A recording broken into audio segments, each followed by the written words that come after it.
میر انیس سب سے بڑے شاعر دنیا کے کیسے ہو گئے، یہ بتا رہے ہیں آپ کو ہم۔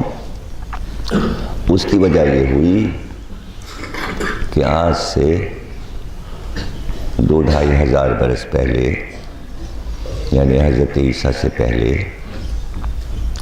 یونان کے لٹریچر نے بہت ترقی کی، یونان کے فلسفے نے بہت ترقی کی،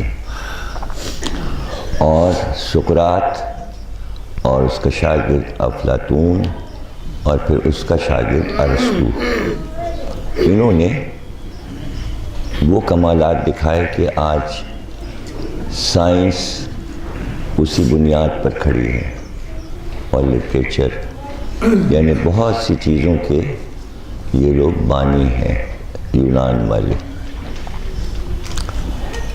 تو شاعری بھی بہت پرانی چیز ہے، تو یونان میں بھی بڑے بڑے شعراء گزرے ہیں۔ اس میں یونان کا سب سے بڑا شاعر جو ہے وہ ہومر ہے، اور ہومر جو ہے وہ پیدائشی اندھا تھا، یعنی اس نے دنیا نہیں دیکھی، لیکن وہ دنیا کا بہت بڑا شاعر ہے۔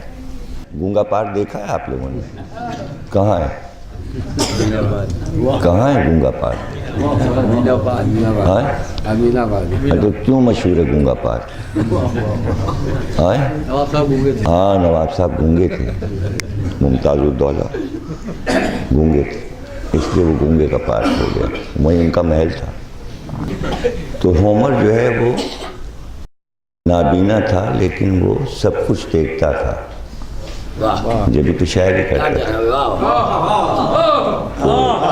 سب کی شکلیں لکھ دیتا تھا، سب حیران ہوتے تھے کہ یہ ہومر نے کیسے لکھی۔ بتانا چاہ رہا ہوں کہ اتنا بڑا شاعر ہے، مطلب ہومر کی کوئی تعریف نہیں ہو رہی، یہ بتا رہا ہوں کہ کتنا بڑا شاعر ہے جو یونان میں ہوا، اور کتنے ہزار اس نے شعر کہے۔ اوڈیسی اس کے نظم کے مجموعے کا نام ہے جو دنیا میں مشہور ہے۔ تو ارسطو نے ایک کتاب لکھی شاعری کے اصولوں پر، جو دنیا کی پہلی کتاب کہی جاتی ہے، اس کا نام ہے بوتیقہ، پتلی سی کتاب ہے، 100 صفحے کی، لیکن اس میں اس نے شاعری کا سب کچھ معاملہ سمجھا دیا کہ شاعری کتنے قسم کی ہوتی ہے۔ تو اس میں اس نے یہ بتایا کہ دنیا کی سب سے بڑی شاعری جو ہے وہ رزمیہ شاعری ہے۔ تو چونکہ اس زمانے میں جنگیں ہوتی تھی، تو یونان میں چونکہ ٹرائے کی جنگ ہوئی تھی، اس لیے ٹرائے کی جنگ کو ہومر نے لکھ دیا، جبکہ وہ اندھا تھا، اور اس نے بتایا کہ یہ لڑائی کس طرح ہوئی، اس لیے ہومر بڑا شاعر ہو گیا کہ اس نے ٹرائے کی لڑائی کو لکھ دیا۔ تو لوگ حیران ہیں اب تک اس کی شاعری پہ۔ تو اس نے اصول ترتیب دیا کہ رزمیہ شاعری کے اصول کیا کیا ہیں۔ اب آپ یہ بتائیے کہ میر انیس سے ہزاروں برس پہلے ارسطو نے یہ کتاب لکھی، جب میر انیس کے مرثیے یونیورسٹیز تک پہنچے اور ریسرچ شروع ہوئی، تو پورے ورلڈ نے یہ فیصلہ کیا کہ جو ارسطو نے لکھا ہے رزمیہ کے شرائط، وہ سب انیس و دبیر نے پورے کر دیے۔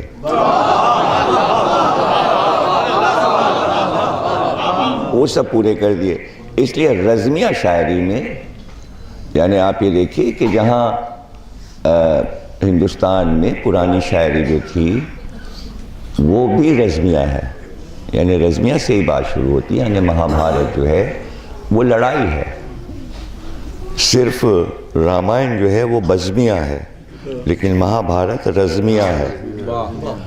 تو مہابھارت کو بھی دنیا کی رزمیہ شاعری میں شامل کیا جاتا ہے۔ تو اس میں جو بڑی نظمیں آتی ہیں جسے اوپک کہتے ہیں، تو اس میں ہومر ہے، ملٹن ہے، فردوسی ہے، کالیداس ہیں، والمیک ہیں، اور انیس و دبیر بھی ہیں۔ تو دیکھا گیا پورے ورلڈ میں کہ ملٹن کی پیراڈائز لاسٹ اور والمیک اور کالیداس کی تحریریں اور مہابھارت اور رامائن اور فردوسی کا شاہ نامہ اور شیکسپیئر کی شاعری، یہ دنیا کی بڑی بڑی وہ نظم کی عمارتیں ہیں جو اب تک کھڑی ہیں۔ تو اس میں سب سے پہلے یہ چیز دیکھی گئی کہ ہومر نے کتنے شعر کہے، وہ گنے گئے۔ پھر دیکھا گیا کہ پیراڈائز لاسٹ میں ملٹن کے کتنے شعر، پھر فردوسی کے شعر دیکھے گئے، پھر مہابھارت کے شعر گنے گئے، پھر رامائن کے گنے گئے، پھر شیکسپیئر کے اشعار گنے گئے، اور جب انیس و دبیر کے گنے گئے تو 3 گنا زیادہ انیس و دبیر۔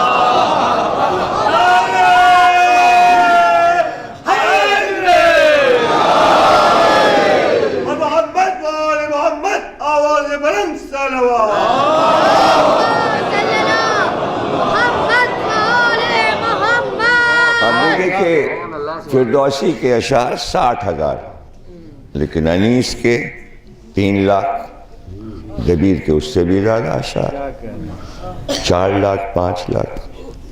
تو یہ تو 2 شاعروں کی بات ہے۔ 10,000 مرثیہ نگار تو لکھنؤ میں گزرے، جس میں سے کم 100 تو مشہور ہیں، جن کے بیٹھے بیٹھے میں نام لے سکتا ہوں، کم سے کم 100 کے نام تو ابھی گنوا سکتا ہوں، اور اس میں 10,000 شعراء ہیں کہ جو مرثیے لکھتے تھے، اور یہ 10,000 250 سال کے اندر، یعنی شجاع الدولہ سے لے کے اور واجد علی شاہ کے عہد تک ہوئے، اور پھر اس کے بعد بھی، یعنی 1857 کے بعد بھی جو مرثیہ نگار لکھنؤ میں ہوئے۔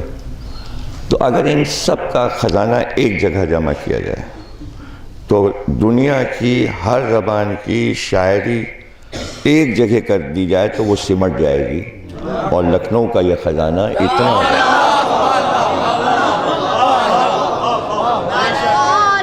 تو اس پہ ہمیں کتنا فخر کرنا چاہیے۔ یہ تو ہو گیا باعتبار تعداد۔ اب یہ دیکھا جائے گا کہ اس میں کیا ہے، تو کیا ہے میں جہاں پر جنگ کے فنون ہیں، میدان جنگ کے، تو ظاہر ہے کہ ایران کی لڑائی، رستم و سورات کی لڑائی، افراسیاب کی لڑائی، یہ بڑے بڑے پہلوان ہیں جو فردوسی جن کا ذکر کرتا ہے، اور ان کی جنگیں، تو اسی طرح اور تمام نظمیں ہیں دنیا کی، پوری مہابھارت کی لڑائی ہے۔ لیکن انیس نے جس طرح فنون جنگ کو استعمال کیا اور جس طرح لڑائی کے ہنر کو دکھایا ہے، اس کے مقابل فردوسی نہیں ہے، پیچھے ہٹ گیا۔ اسی طرح دیگر زبانوں میں بھی یہ ہوا کہ زبان و بیان اور جذبات اور سچائی کے اعتبار سے، تو اس کی وجہ یہ تھی کہ انیس کے جو کردار تھے وہ زندہ جاوید تھے۔